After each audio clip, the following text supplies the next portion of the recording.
Hi అండి. మా ఊరి గురించి చెప్పాను కదా! మా ఊర్లో ఫిఫ్త్ క్లాస్ వరకే స్కూల్ ఉందండి.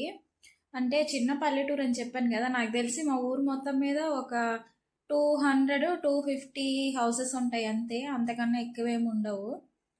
అయితే అప్పుడు స్కూల్ ఫిఫ్త్ వరకే ఉండేది మా ఊర్లో. ఇప్పుడు కూడా అంతే ఉందిలేండి. సిక్స్త్, సెవెంత్ మా పక్క ఊర్లో చదువుకున్నాము.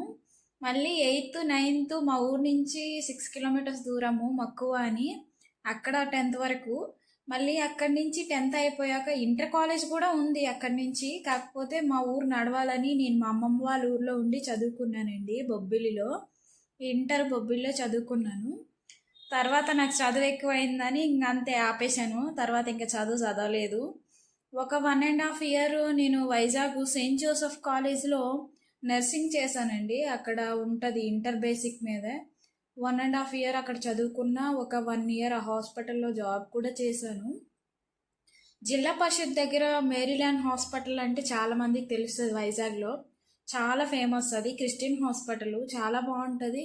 ఓన్లీ క్రిస్టియన్సే జాయిన్ అవ్వాలని ఏమి ఉండదు. ఎవరైనా జాయిన్ అవ్వచ్చు, ఎవరైనా చదువుకోవచ్చు. ఫీజు కూడా చాలా తక్కువ ఉంటుంది బయట కాలేజెస్తో పోల్చుకుంటే.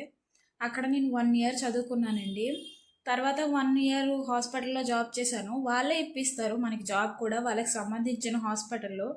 అక్కడ కంప్యూటరు, ఫ్యాషన్ డిజైనింగ్ ఇట్లా కోర్సెస్ కూడా ఉంటాయి. మనం సెలెక్ట్ చేసుకొని నేర్చుకోవచ్చు. ఏదైనా 1.5 ఇయరే కోర్సు. అంటే 1 ఇయర్ స్టడీ అనమాట. 1 ఇయర్ అయిపోయాక ఎగ్జామ్ ఉంటుంది. తర్వాత హాఫ్ ఇయర్ అదే 6 మంత్స్ ట్రైనింగ్ ఇస్తారు ఎలా ఏంటి అని. అప్పుడు ఏమంటారు, శాలరీ అలాంటివి ఏమి ఇవ్వరు. జస్ట్ ఫుడ్ బెడ్ వాళ్ళే పెట్టుకుంటారు అంతే. తర్వాత 6 మంత్స్ కంప్లీట్ అయిపోయాక శాలరీ ఇస్తారు, కానీ ఎక్కువేమి ఇవ్వరండి. అప్పుడైతే నాకు 6,000, 7,000 అలా ఇచ్చారు అంతే. తర్వాత నేను వేరే హాస్పిటల్లో కూడా చేశాను అక్కడ వైజాగ్లో. తర్వాత హైదరాబాద్ వచ్చాను. హైదరాబాద్లో డెంటల్ హాస్పిటల్లో చేశాను. ఆ తర్వాత కరోనా వచ్చింది. కరోనా వచ్చినప్పుడు మేము ఇంటికి వెళ్ళిపోయాను, ఇంకా రాలేదు. ఇంకా కరోనా అయిపోయిన తర్వాత 2021లో నాకు పెళ్ళి అయిపోయింది. మా హస్బెండ్ ఇక్కడే హైదరాబాదు ఓను. ఇప్పుడేమో 2 పిల్లలు. ఇంకా అంతే నా లైఫ్.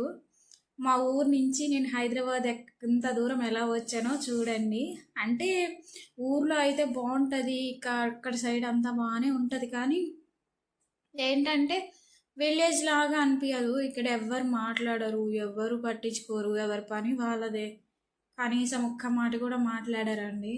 నాకైతే పక్కింటోళ్ళు కూడా తెలియదు. అంటే నువ్వే మాట్లాడవచ్చు కదా అనుకుంటారేమో. వాళ్ళు అసలు చూడనప్పుడు మనం ఎలా మాట్లాడతాం.